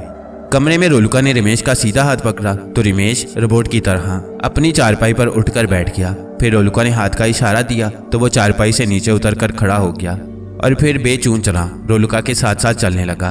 इस दौरान रमेश की आंखें बदस्तूर बंद थी। रमेश का हाथ पकड़े हुए रोलका दरख्त के नीचे आया और फिर रमेश को चारपाई पर बैठा दिया। जब रमेश चारपाई पर बैठ गया तो रोलका ने अपने सीधे हाथ की सीधी उंगली उसकी पेशानी पर रखकर यह इशारा दिया कि वो चारपाई पर लेट जाए। ऐसा ही हुआ, रमेश बेहिस्सो हरकत चारपाई पर लेट गया। दरख्त के नीचे खड़े हुए चंद लोगों से रोलका बोला, आप लोग बराए मेहरबानी खामोशी से चटाई पर बैठ जाएं। आप लोग खामोश बैठे रहेंगे, कोई अपनी जगह से उठेगा नहीं और ना ही किसी किस्म का सवाल करेगा। इसके अलावा एक ज़रूरी बात है कि सामने जो भी मंजर उन्मा होगा उसे देखकर कोई डरेगा भी नहीं, क्योंकि वो मंजर देखने वालों को सिर्फ नजर आता रहेगा, उसका असर किसी की जात पर नहीं पड़ेगा, बल्कि उस मंजर से ये पता चलेगा कि गांव में जितनी भी परेशानियां, जितने भी अनहोने वाकयात रूनमा हुए हैं वो क्यों हुए और उनके रूनमा होने में किसके हाथ थे, किसने अपनी नफसानी ख्वाहिशात के पेश नज़र जुल्म ज्यादती की। अब आप लोग आराम से बैठ जाएं और मुझे अपना काम करने दें। रोलका की बात सुनकर उस जगह दरख्त के नीचे जितने भी लोग थे उन सब ने एक दूसरे को देखा और फिर खामोशी के साथ चटाई पर बैठ गए। रोलका रमेश की चारपाई के सामने आलती पालती मारकर बैठ गया। अपनी एक तरफ हकीम नईम को बिठाया और दूसरी तरफ रमेश के पिता को बिठा लिया। अभी तक चारपाई पर रमेश आंखें बंद किए बेसुध और बेहिस्सो हरकत पड़ा था। रोलका ने अपने सामने मिट्टी का एक प्याला रखा हुआ था जिसमें साफ पानी मौजूद था। रोलका ने मुंह ही मुंह में कुछ पढ़कर पानी पर फूंक मारी। उस जगह बैठे हुए तमाम लोगों की नजरें रमेश पर मरकूज थीं। रोलका ने प्याले में मौजूद थोड़ा सा पानी अपने चिल्लू में लिया और रमेश पर छिड़क दिया। पानी का रमेश पर पड़ना था कि रमेश अचानक कपकपाने लगा कि इतने में रोलका ने अपने सीधे हाथ की सीधी उंगली से फौरन इशारा किया। उंगली का इशारा ऐसा था कि जैसे वो किसी को तंबीह कर रहा हो कि फौरन शांत हो जा। रमेश अब बिल्कुल शांत हो चुका था। इसके बाद रोलका ने दोबारा चिल्लू में पानी लिया और चारपाई की दूसरी जानिब पानी को फेंका। चंद सेकंड भी न लगे और ऐसा लगा कि चारपाई से लगकर एक चादर सी तन गई। इस दौरान रोलका मुंह ही मुंह में मुतवातिर कुछ पढ़ता रहा। अब उस चादर पर जो चारपाई से लगकर तनी थी उस पर एक मंजर उभरा। ऐसा लगता था कि पर्दे पर प्रोजेक्टर से फिल्म दिखाई जा रही है। एक तांगा नजर आया। उस तांगे में एक लड़की बैठी थी। तांगा रामपुर के करीब गणेश पार्क के पास आकर रुक गया तो तांगे में से वही खूबसूरत और हसीन लड़की उतरी। उसके कंधे पर एक बड़ा सा बैग लटक रहा था। लड़की ने बैग में से चंद रुपए निकाले और तांगे वाले को दिए। और उसके बाद तांगा आगे को बढ़ गया। उस वक्त चारों तरफ अंधेरा फैल चुका था। लड़की ने पार्क की तरफ देखना शुरू कर दिया। फिर वो हौले हौले कदम उठाती पार्क की तरफ बढ़ने लगी। वो पार्क के अंदर चली गई। पार्क में मौजूद बेंच पर 4 नौजवान बैठे थे। लड़की की आवाज़ सुनाई दी, आप लोग यहीं रामपुर में रहते हैं और क्या रमेश बाबू को जानते हैं? वो हाल ही में लंदन से आए हैं। उन चारों नौजवानों में से एक बोला, अजी हम रमेश बाबू क्या बल्कि पूरे गांव वालों को भी जानते हैं। हम भी इसी गांव में रहते हैं। आपने रमेश बाबू के घर जाना है?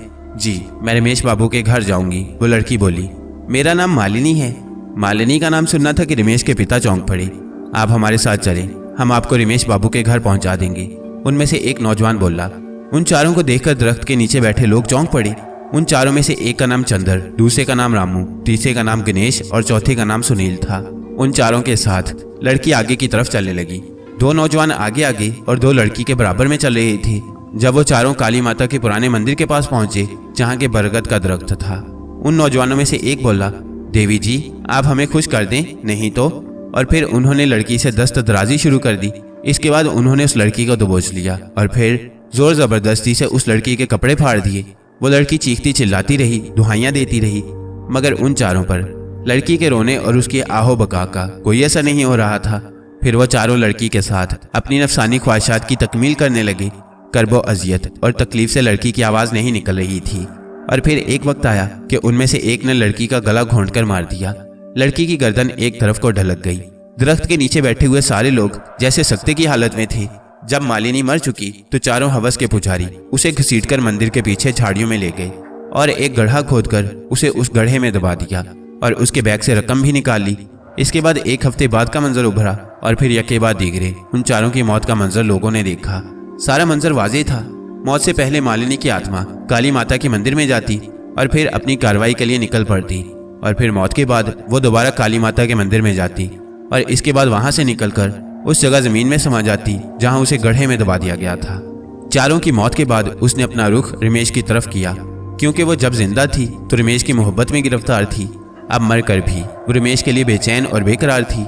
रमेश की चाहत में वो भटकती फिर रही थी। कल तक के सारे मंजर जब लोगों के सामने आ गए तो ऐसा नजर आया कि उसकी आत्मा रमेश के सामने सर झुकाकर बैठ गई। वो खामोश बैठी थी। फिर वो उठी और रमेश के करीब आकर रमेश के जिस्म में हलौल कर गई। रमेश को एक झटका लगा और वो किसमिसाकर रह गया। अब तुम्हारा क्या मकसद है? अब तुम क्या चाहती हो? मैंने और इन सारे लोगों ने देखा कि तुम्हारे साथ बहुत जुल्म ज्यादती की गई। उसकी जितनी भी मजम्मत की जाए वो कम है, और जो कुछ भी तुम्हारे साथ हुआ इस मामले में रमेश और रमेश के घर वाले अनजान हैं। इन लोगों का कोई भी कसूर नहीं, लिहाजा भी अच्छा होगा कि तुम रमेश की जान छोड़ दो। रोलका बोला, महापुरुष ये नहीं हो सकता। मैं रमेश के बिना व्याकुल हूँ। मैं रमेश के बिना एक पल भी नहीं रह सकती। मैं रमेश को अपने साथ ले जाऊंगी। रमेश के मुंह से मालिनी की आवाज निकली, देखो यह मुमकिन नहीं और ना ही कभी ऐसा हुआ है कि मरने वाला अपने साथ किसी जिंदा को ले जाए अपना साथी बनाने के लिए। मेरा मशवरा है कि रमेश की चाहत और मोहब्बत को मद्देनजर रखते हुए तुम इसकी जान छोड़ दो। रोलका ने कहा, महापुरुष मेरे साथ जो अन्याय हुआ है उसे सामने रखते हुए देखकर बताएं कि मुझ पर क्या बीत रही है। एक पल के लिए भी मेरी आत्मा को शांति नहीं। मैं अपने इस फैसले से अलग नहीं हो सकती कि मैं रमेश से अलग हो जाऊं, इसकी जान छोड़ दूं और इसे साथ लिए बगैर चली जाऊं। देखो इसमें तुम्हारी भलाई है। मैं तुम पर सख्ती नहीं करना चाहता। मुझे और यहाँ बैठे हुए सारे लोगों को दुख है कि तुम पर बहुत जुल्म हुआ। मैं तुम्हारी और रमेश की मोहब्बत के पेश नज़र तुम्हें रमेश की मोहब्बत की कसम देता हूँ कि तुम रमेश की जान छोड़कर चली जाओ। जुल्म बर्दाश्त करने वाले और सब्र करने वालों के साथ दुनिया का खालिक व मालिक अच्छा बर्ताव करता है। रोलका बोला, महापुरुष आपने रमेश की मोहब्बत की कसम देकर मुझे मजबूर कर दिया। ठीक है, मैं इसकी मोहब्बत में यह भी बर्दाश्त कर लूंगी। मालिनी की आत्मा की आवाज़ सुनाई दी, तुम्हारी मुस्बत सोच पर मुझे खुशी हुई और यह हकीकत है कि सब्र करने वालों को दुनिया का खालिक व मालिक अच्छा समझता है। जो होना था वो तो तुम्हारे साथ हो गया, लेकिन रमेश ने अभी जिंदा रहना है। इसने आगे का वक्त देखना है, शादी ब्याह और फिर इसकी नस्ल आगे चलनी है। मोहब्बत करने वालों को लोग अच्छे अल्फाज से याद करते हैं और फिर जो लोग किसी के लिए अपनी जान की कुर्बानी देते हैं वो अमर हो जाते हैं। अगर तुम्हारी कोई ख्वाहिश है तो बताओ, तुम्हारी ख्वाहिश का एहतराम किया जाएगा। और यह भी हकीकत है कि रमेश भी तुम्हें मरते दम तक जरूर याद रखेगा। और ये क्या कम है कि कोई किसी को अच्छे अल्फाज से याद करे। और रमेश भी तुम्हारी मोहब्बत में वक्त के साथ साथ सुलग रहा है। अब तुम खुद भी देख रही हो कि जब से तुम्हारी गुमशुदगी हुई है उस वक्त से रमेश की क्या हालत हो गई है। रमेश के दिल में भी तुम्हारी चाहत और मोहब्बत है, ये भी तुम बिना बेचैन रहने लगा है। इसका बस नहीं चलता, वरना ये अब तक तुम्हारी चाहत में अपनी जिंदगी खत्म कर लेता, रोलका बोला। मंदिर के पीछे गड्ढे में मेरा ढांचा पड़ा है, उसे निकालकर धर्म के मुताबिक रसूमात अदा कर दी जाए और फिर उसे चिता के हवाले कर दिया जाए। मैं रमेश के लिए अपने आप को समझा लूंगी और मेरी खुशी है कि रमेश खुश रहे। महापुरुष, मैं आपका शुक्रिया अदा करती हूँ कि आपने मुझे सीधा रास्ता दिखाया और मुझे उम्मीद है कि मेरी व्याकुल आत्मा को शांति मिल जाएगी और मेरी आत्मा परलोक में चली जाएगी। मैं साथ ही काली माता की भी शुक्रगुजार हूँ जिन्होंने मेरी सहायता की और मेरी आत्मा को शक्ति दी। माता की दी हुई शक्ति ही से मैंने अपने दुश्मनों को नरक में पहुंचाया। अगर माता मेरी सहायता ना करती तो मैं अपने दुश्मनों से बदला ना ले सकती। महापुरुष, मैं रमेश के जिस्म से निकल रही हूँ और मेरे बताए हुए काम को आज ही कर दिया जाए। मालिनी की आत्मा की आवाज़ सुनाई दी और फिर अचानक रमेश को एक झटका लगा। वो किसमिसाकर अपनी जगह उठ बैठा और अचंभे की हालत में उस जगह मौजूद सारे लोगों को देखने लगा। रमेश को देखकर सारे लोग खुश हो गए। रोलका रमेश के बाबूजी से बोला, आप रमेश को गरम गरम दूध पिलाएं, अब ये बिल्कुल ठीक है, आपकी हर बात मान लेगा, अब इसके दिमाग में कोई कसक बाकी नहीं। बहरहाल चंद घंटे में ही मंदिर के पीछे से गड्ढा खोदकर मालिनी के ढांचे को निकाल लिया गया। रमेश की आंखों से आंसुओं की लड़ी लगी थी। मालिनी के ढांचे को हिंदू धर्म के मुताबिक चिता के हवाले कर दिया गया। गांव के सारे लोग बहुत दुखी थे, मगर वो बेचारे कर भी क्या सकते थे। मगरिब के वक्त से पहले पहले सारा काम मुकम्मल हो गया। रोलका ने एक गिलास पानी मंगवाया और उस पानी पर ना जाने क्या पढ़कर दम किया और वो पानी रमेश को पिलाया। पानी के पीते ही रमेश अशाश बशाश हो गया। इसके बाद रोलका ने तमाम लोगों से मुसाफिया करके दिल्ली हकीम वकार के मतब में आ गया। उसी रात मालिनी की आत्मा रमेश के कमरे में आई। वो एक हैवले की सूरत में थी, सफ़ेद लिबास में मलबूस। जिस लिबास में रमेश उसे सरसों के खेत में देखता आया था, वो बहुत खुश थी। रमेश टिकटिकी बांधे उसे देखता रहा। मालिनी भी उसे देखे जा रही थी कि रमेश बोला, मालिनी, काश कि हम दोनों पूरी जिंदगी साथ रहते। अब मेरा जीवन तुम बिना अधूरा है। मैं किसी पल भी तुम्हें नहीं भूल पाऊंगा। जालिमों ने तुम्हारे साथ बहुत जुल्म किया। भगवान उनकी आत्मा को कभी भी शांति ना दे। काश भगवान मुझे भी मौत दे देता। रमेश, तुम ये ना बोलो, तुम्हें मेरी खुशी के लिए आगे बढ़ना है। तुम्हें खुशी खुशी जिंदगी गुजारनी है। अगर तुम मुझे खुश रखना चाहते हो तो तुम्हें भी पल पल खुश रहना होगा। मेरे लिए तुम बिल्कुल भी कम नहीं करोगे और मेरी ये भी खुशी है कि तुम जल्द अज जल्द विवाह कर लो। मालिनी की आत्मा बोली, मालिनी, तुम बिना मेरा जीवन बिल्कुल बेकार है। तुम बिना मैं खुश नहीं रह सकता। आने वाले को मैं खुशियां नहीं दे सकता और जब मैं किसी को खुशी नहीं दे सकता तो भला उसके साथ रहने का क्या फायदा। रमेश बोला, रमेश, तुम्हें जिंदा रहना है, अपनी नस्ल को आगे बढ़ाना है। मुझे उम्मीद है, बल्कि मेरी खुशी के लिए तुम जरूर विवाह करोगे और इसके लिए मेरा मशवरा है कि मेरे चाचा राम प्रसाद की लड़की रुक्मिणी है। वो बहुत ही सुंदर, सुगढ़, हंसमुख, दुख सुख में साथ देने वाली पति सेवक होगी। तुम उससे विवाह कर लेना। मेरे कहने और मेरी खुशी के लिए रिश्ता उनके घर भेजना। वो लोग तुम्हारा रिश्ता कबूल कर लेंगे।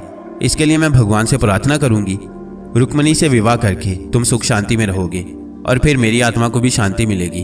उन लोगों को तुम्हारे रिश्ते के लिए कोई भी एतराज नहीं होगा। मैं इसलिए इस रिश्ते पर जोर दे रही हूँ कि रुक्मिणी की जात से तुम्हें जिंदगी में बहुत खुशियां मिलेंगी। एक पति के लिए ये बहुत सुख शांति की बात है कि उसकी पत्नी अपने पति की सेवा करे और अपने पति का हर तरह का ख्याल रखे। रमेश, बस मेरी खुशी के लिए तुम ये कदम उठा लो। और वैसे भी जब मुझे तुम्हारा ख्याल आएगा तो मैं तुम्हारे दीदार के लिए परलोक से भगवान की मर्जी से कुछ पल के लिए आ जाया करूंगी। रमेश, तुम मेरी बात मानोगे ना? मालिनी की आत्मा प्यार भरे लहजे में बोली और यकटक रमेश की तरफ देखने लगी। मालिनी, तुम्हारी खुशी के लिए ये कदम भी उठा लूंगा। तुम्हारी खुशी मुझे बहुत अजीज है। तुम मुझसे वादा करो कि मुझसे मिलने आया करोगी। रिश्ते के लिए अपने बाबूजी को तुम्हारे चाचा के पास भेज दूंगा। रमेश, मुझे भी तुम्हारी खुशी और सुख शांति अजीज है। मैं तुमसे वादा करती हूँ कि मैं अक्सर तुमसे मिलने के लिए आया करूंगी, मगर मेरी किसी भी बात का जिक्र तुम रुक्मिणी से न करना, ये तुमसे विनती है, और ना ही रिश्ते के मुतल्लिक कोई जिक्र करना। अब तुम सो जाओ, मैं चलती हूँ। अब समय खत्म हो रहा है और मेरा जाने का समय हो गया है। ये बोलकर मालिनी की आत्मा मुस्कुराती हुई गायब हो गई।